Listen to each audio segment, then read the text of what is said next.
والصلاة والسلام على سید الانبیاء والمرسلین وعلى آلہ واصحابہ اجمعین۔ اللہ تعالیٰ کے فضل و کرم سے 3 دن سے ہمارا موضوع چل رہا تھا دعا کے متعلق، قرآن و حدیث سے بالتفصیل دعا کے متعلق گفتگو ہوئی، اور آج انشاءاللہ مزید جمعۃ المبارک کے فضائل پہ بات کریں گے۔ آج چونکہ جمعرات کا دن ہے اور کل جمعۃ المبارک کا دن ہے، تو کل جمعۃ المبارک کا دن آ رہا ہے، ایک طرف جمعے کی برکتیں ہیں اور دوسری طرف جمعہ بھی میسر آ رہا ہے رمضان المبارک میں۔ تو کہیں یوں نہ ہو اتنی عظمتوں والے مہینے میں اتنی عظمتوں والا دن آئے اور اس کی بہت سی ساعتیں ہم غفلت میں بتا دیں اور بے خبر رہیں، اور اس کی سعادتوں کو اللہ تعالیٰ کی جو برکتیں ہوتی ہیں اسماء مقدس میں پھر جمعے والا دن بالخصوص ان سے ہم محروم نہ رہ جائیں۔ تو اس خیال کے پیش نظر میں نے کہا کہ ضرور قرآن حدیث جمعہ کے متعلق بات کی جائے، اور تاکہ ہم جمعۃ المبارک والے دن جمعے کی کما حقوق برکات کو وہ سمیٹ سکیں۔ دیکھیں جمعہ اتنی عظمتوں والا دن، اتنی عظمتوں والا دن، ایک قوم کو اللہ رب العالمین نے یوم السبت دیا، ہفتے والا دن عیسائیوں کو، اور یہودیوں کو اللہ رب العالمین نے اتوار والا دن دیا۔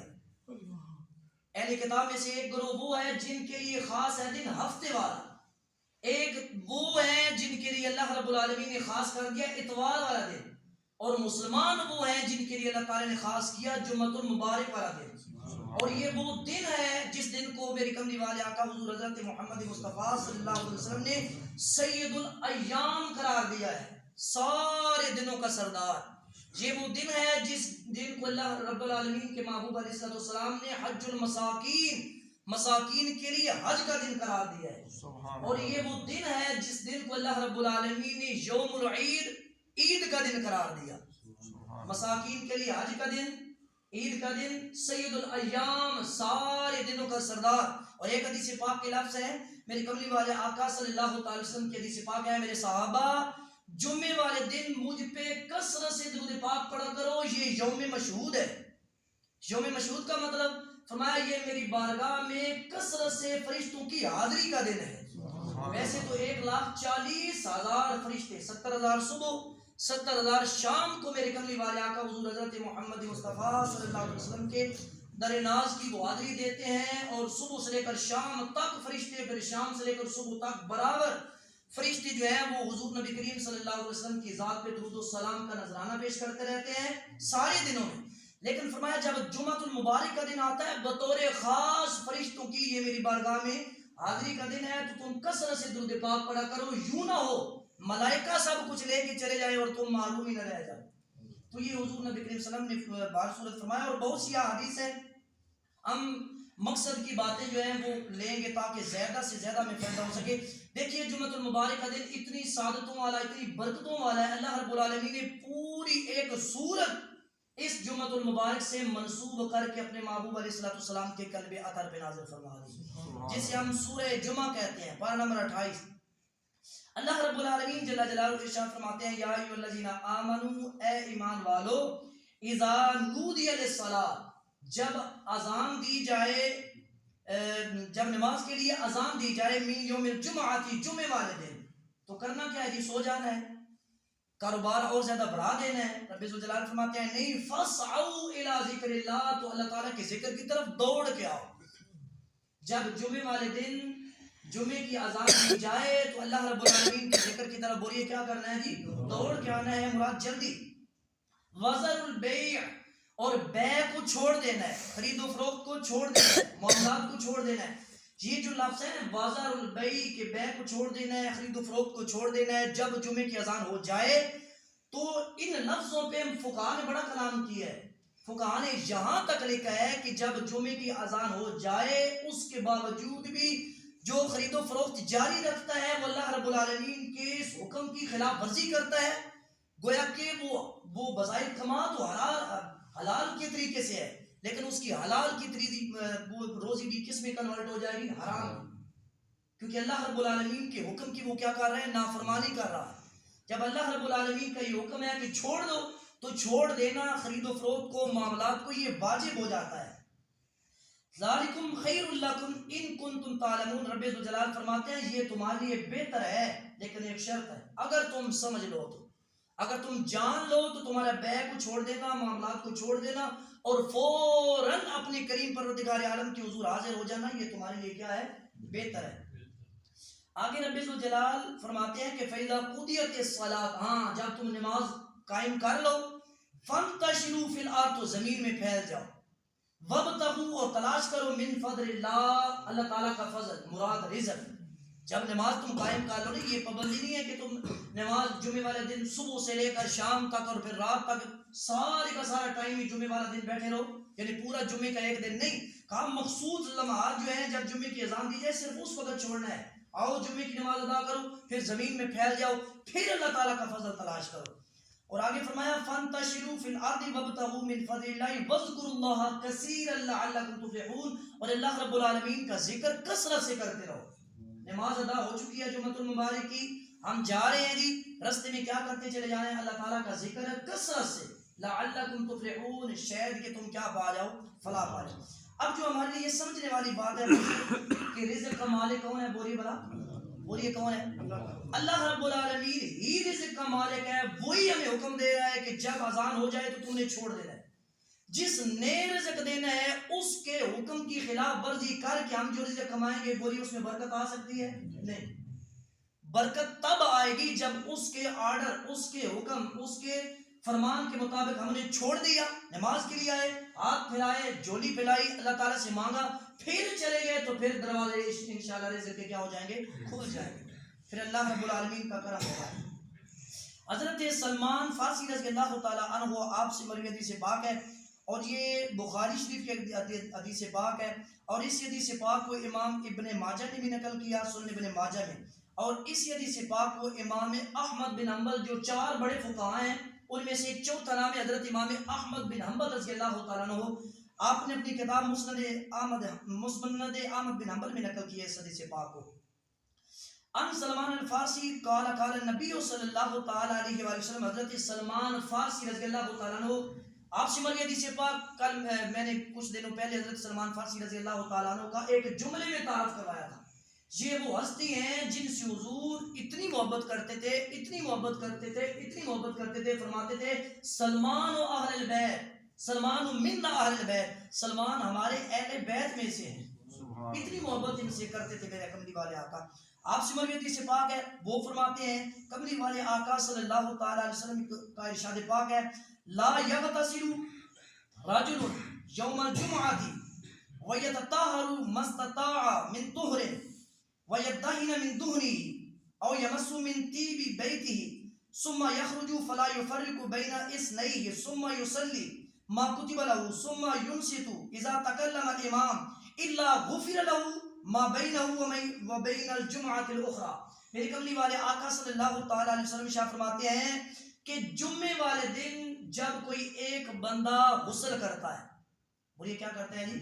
ایک ایک چیز کو ہم نے یاد رکھنا ہے، غسل کرتا ہے، غسل کرنے کے بعد وَيَتَطَّهَرُ مَا اسْتَطَاعَ، اور جہاں تک ہو سکے طہارت، پاکیزگی، صفائی ستھرائی کا اہتمام کرتا ہے۔ غسل کرنا ہے، غسل کے فرائض کو بھی مد نظر رکھنا ہے، اور غسل کی سنتیں بھی پورے تمام کے ساتھ غسل کرنا ہے۔ اور انشاءاللہ العزیز ہماری بے تفصیل اس حوالے سے بات ہوگی، موضوعات جس طرح چل کے آئے، طہارت، کیونکہ نماز جو ہے، نماز الصلاۃ مفتاح الجنہ، نماز جنت کی کنجی ہے، نماز جنت کی چابی ہے، اور نماز کی چابی جو ہے وہ طہارت ہے۔ طہارت نہیں ہوگی، پاکیزگی نہیں ہوگی، صفائی نہیں ہوگی، استنجا ٹھیک طریقے سے نہیں ہوگا، وضو نہیں ہوگا، غسل نہیں ہوگا، تو نماز نہیں ہوگی۔ نماز نہیں ہوگی، جو نماز جنت کی چابی ہے، تو پھر جنت تک ہم رسائی کیسے حاصل کر سکیں گے؟ طہارت کے حوالے سے انشاءاللہ ہمارے ہفتہ سے وہ بالترتیب فضائل اور احکام پر بات ہوگی۔ تو طہارت و پاکیزگی حاصل کرے، غسل حاصل کرے، بہترین کر کے اپنے وجود کو صاف پاک کرے، جسم کے غیر ضروری بال اتار دے، وَيَدَّهِنَ مِن دُهْنِهِ، اور فرمایا غسل کر لینے کے بعد وہ اپنے جسم پر تیل لگائے، بولیے کیا کرے جی؟ تیل لگائے۔ اور میں نے طہارت کے لفظ بولے، پر نمبر 2 کے لفظ ہے ان اللہ یحب التوابین ویحب المتطہرین، اللہ رب العالمین طہارت و پاکیزگی کا اہتمام کرنے والوں کو اپنا محبوب بنا لیتا ہے۔ طہارت و پاکیزگی کے اہتمام کرنے والوں کو بولیے کیا رکھتا ہے؟ حدیث پاک کے لفظ ہے ان اللہ جمیل ویحب الجمال، اللہ خود بھی سونا ہے، خود بھی خوبصورت ہے اور خوبصورتی کو پسند کرتا ہے. اہتمام کرے. پھر اس کے بعد وہ تیل لگائے اور تیل لگانے کے بعد او یمسو من طیب بیتہ، فرمایا اس کے گھر میں جو بھی اسے میسر ہو خوشبو وہ لگائے. پہلے غسل بھی کر لیا، پھر تیل بھی لگا لیا، پھر جو میسر آئے خوشبو وہ لگائے. فلا یفرق ثم یخرج فلا یفرق بین اثنین، پھر نکلے مسجد میں آیا اور مسجد میں آ کے یہ نہ دیکھے کہ میں نے بالکل امام صاحب کے پاس ہی بیٹھنا ہے یا میں نے پہلی صف میں ہی بیٹھنا ہے. جہاں اس کو جگہ ملے وہاں بیٹھ جائے. دو بندوں کے درمیان تفریق نہ کرے اور آپ ادھر ہو جائیں اور ادھر ہو جائیں اور مجھے جگہ دے. جہاں اس کو جگہ ملے وہاں بیٹھ جائے. غسل بھی اس نے کر لیا، تیل بھی اس نے لگا لیا، خوشبو بھی اس نے لگا لی، مسجد میں آ گیا، جہاں جگہ ملی بولیے وہاں وہ کیا ہو گیا؟ بیٹھ گیا. ثم یصلی ما کتب له، پھر اس نے نماز پڑھی جو اس پر فرض تھی، جو اس پر ضروری تھی. ثم ينصت، یعنی آ کے وہ جو سنتے ہیں ادا کرتے ہیں. ثم ينصت، پھر وہ بالکل خاموش بیٹھ گیا. خاموشی سے ذکر کرنا بھی ہے، درود پاک پڑھنا بھی ہے، تو وہ دل میں پڑھتا رہا. اذا تکلم الامام، جب امام خطبہ دے. یہ سارے اس نے کام کر لیے. میں پھر سے عرض کر رہا ہوں، سب سے پہلے بولی اس نے کیا کیا جی؟ غسل. پھر کیا کیا جی؟ تیل لگایا. پھر کیا گیا؟ خوشبو. پھر کیا کیا؟ مسجد میں آ گیا، جہاں جگہ ملی وہاں بیٹھ گیا. جو چیزیں ضروری تھی یعنی سنتے تھی اس نے پڑھنی تھی وہ پڑھ لی. پھر خاموشی سے امام کا خطبہ سنتا رہا. اس کے لیے پیکج کیا ہے؟ غفر له ما بینہ و بین الجمعۃ الاخرى، اس جمعے سے لے کر دوسرے جمعے تک کے سارے گناہ اللہ رب العالمین اس بندے کے معاف فرما دے گا. سبحان اللہ. اس بندے کے بولے گناہ کیا کر دیے جائیں گے؟ معاف. عن ابی ہریرہ ان رسول اللہ صلی اللہ تعالی وسلم ذکر یوم الجمعۃ، حضرت ابو ہریرہ رضی اللہ تعالی عنہ آپ سے مروی حدیث پاک بخاری مسلم کی متفق علیہ حدیث پاک ہے. میں بارہ مرتبہ عرض کر چکا ہوں، جب متفق علیہ حدیث پاک کا لفظ آتا ہے تو مطلب یہ ہوتا ہے یہ حدیث بخاری شریف میں بھی موجود ہے اور مسلم شریف میں بھی حدیث پاک موجود ہے. آپ حدیث پاک کے راوی ہیں. آپ فرماتے ہیں ان رسول اللہ صلی اللہ تعالی علیہ وسلم ذکر یوم الجمعۃ فقال فیہ ساعۃ لا یوافقها عبد مسلم وهو قائم یصلی یسأل اللہ تعالی شیئا الا اعطاه ایاه واشار بیدہ یقللها. حضرت ابو ہریرہ فرماتے ہیں کملی والے آقا صلی اللہ تعالی علیہ وسلم نے فرمایا کہ جمعۃ المبارک والے دن ایک ساعت ایسی آتی ہے، ایک گھڑی ایسی آتی ہے، ایک لمحہ ایسا آتا ہے جب بندہ قیام کی حالت میں ہو، ادھر اللہ رب العالمین کی حضور میں قیام ہو یا رکوع میں ہو یا سجدے میں ہو، عبادت کر رہا ہو اور توجہ اس کی اللہ رب العالمین کی طرف ہو. وہ ساتھ بھی پا لے اور ادھر اس کی عبادت بھی ہے. دونوں چیزیں آپس میں مطابقت اختیار کر لیں، موافقت اختیار کر لیں. قبولیت کی گھڑی بھی آ جائے، ادھر سے وہ غفلت میں نہ ہو، لغو باتوں میں نہ ہو، اپنے مشاغل میں نہ ہو، بلکہ عبادت میں ہو. جب دونوں چیزیں موافق ہو جائیں گی، فرمایا یسأل اللہ تعالی شیئا الا اعطاه ایہ، جو چیز وہ اللہ تعالیٰ سے مانگے گا اللہ تعالیٰ وہ چیز اسے عطا فرما دے گا. سبحان اللہ. وہ ایسی ساعت آتی ہے اس میں بندہ اللہ رب العالمین کی طرف توجہ کیے ہو، حالت قیام میں ہو یا جس طرح عبادت کر رہا ہو، اگر وہ ساعت پالے اور رب ذوالجلال سے سوال کرے. بندے مومن جس کا دل دھڑکتا ہے اور تڑپتا ہے ہر لمحے کے لیے مکہ المکرمہ اور مدینہ المنورہ کی زیارت کے لیے، حضور کی زیارت کے لیے، تو اس نے جب وہ لمحہ پا لینا ہے تو اس نے کیا مانگنا ہے؟ اللہ سے اللہ کا مائی مانگنا ہے، اللہ سے اللہ تعالیٰ کا محبوب ہی مانگنا ہے. وہ جس طرح میں نے 12 مرتبہ عرض کیا ہے کہ پیر کرم شاہ صاحب آپ فرماتے تھے جھولی پھیلا کے اللہ سے اللہ کے محبوب کی محبت مانگا کریں، کیونکہ وہ سب کچھ دے دیتا ہے لیکن قسمت والوں اور مقدر والوں کو اللہ تعالیٰ اپنے محبوب علیہ السلام کی محبت عطا فرماتا ہے. ہر ایک وہ نہ صرف ہزاروں بلکہ لاکھوں کروڑوں دلوں میں سے ایک آدھا دل انتخاب کرتا ہے رب ذوالجلال اپنے محبوب علیہ السلام کی محبت کے لیے، کیونکہ لاکھوں سال پہلے اس نے اپنے عرش کو بنا کے سجایا، پھر اپنے محبوب علیہ السلام کو عرش پہ بلایا. جس عرش پہ 24 گھنٹے رب ذوالجلال کے جلووں کی برسات ہوتی رہتی ہے، اس عرش پہ بلا کے اپنے محبوب علیہ السلام کے تلوے لگوائے. جب عرش کو اپنے انوار و تجلیات سے اتنا وہ طیب اور طاہر اور مطہر کرتا ہے تب محبوب کو بلاتا ہے، تو کتنا پاک دل ہوتا ہوگا جس میں وہ اپنے محبوب علیہ السلام کی محبت ڈالتا ہے. تو ہر وقت ہمیں یہ سوال کرنا چاہیے. آخری حدیث پاک میں اختتام کر رہا ہوں. ان ابی ہریرہ ان رسول اللہ صلی اللہ علیہ وسلم قال کانا یقول الصلاۃ الخمس والجمعۃ الی الجمعۃ ورمضان الی رمضان مکفرات ما بینہن اذا اجتنب الکبائر. حضرت ابو ہریرہ ہی حدیث پاک کے راوی ہے. یہ مسلم کی، ترمذی کی، ابن ماجہ کی حدیث پاک ہے. میرے کملی والے آقا صلی اللہ تعالی علیہ وسلم نے 3 چیزوں کے بارے میں فرمایا. بولی کتنی چیزوں کے بارے میں فرمایا؟ 5 نمازوں کے بارے میں فرمایا، 2 جمعوں کے بارے میں فرمایا اور 2 رمضان کے بارے میں فرمایا. فرمایا 5 نمازیں جو ہیں، صبح کی نماز، ظہر کی نماز، عصر کی نماز، مغرب کی، عشاء کی، فرمایا 5 نمازیں جو ہیں یہ آپس میں جتنا درمیان میں فاصلہ بچتا ہے 5 نمازیں ادا کر لی جائیں تو درمیان کے فاصلے میں جتنے بھی گناہ ہو جائیں ان گناہوں کا کفارہ بن جاتی ہے. بولیے ان گناہوں کیا بن جاتی ہیں؟ کفارہ. دوسرا فرمایا کہ ایک جمعے سے لے کر دوسرے جمعے کے درمیان جتنے بھی انسان گناہ کرے وہ دونوں جمعے جو ہیں وہ بندے کی گناہوں کا کفارہ بن جاتے ہیں. ایک رمضان کے روزے اگر بندہ رکھ لیتا ہے، دوسرے رمضان کے روزے تک 2 رمضان کے روزے رکھ لیے، فرمایا درمیان میں جتنے بھی 11 مہینے ہیں ان 11 مہینوں میں جتنے بھی انسان سے گناہ ہوں 2 رمضانوں کی وجہ سے اللہ تعالیٰ وہ سارے گناہوں کو کیا کر دیتا ہے؟ معاف کر دیتا ہے. تو بہت سے زیادہ فضائل ہیں. میں اسی پہ اختتام کر کے یہ پیغام چھوڑتا ہوں. ویسے تو بندے مومن کی ایک ایک ساتھ، ایک ایک لمحہ وہ رب ذوالجلال کے لیے ہونا چاہیے. بولیے کس کے لیے ہونا چاہیے؟ پارہ نمبر 8 کے لفظ ہیں. اللہ تعالیٰ نے ارشاد فرمایا قل ان صلاتی و نسکی و محیای و مماتی للہ رب العالمین. اے میرے محبوب آپ فرما دیجئے میری نماز بھی اللہ العالمین تیرے لیے ہے، میری قربانی بھی تیرے لیے ہے. المختصر یہ کہ میں محمد مصطفیٰ یہ کہتا ہوں، رب ذوالجلال نے کہا اے محبوب آپ بول کے یہ کہیے کہ آپ کی نماز بھی میرے لیے ہو، آپ کی قربانی بھی میرے لیے ہو، آپ کا جینا بھی میرے لیے ہو اور آپ کا مرنا بھی کیا ہے؟ میرے لیے.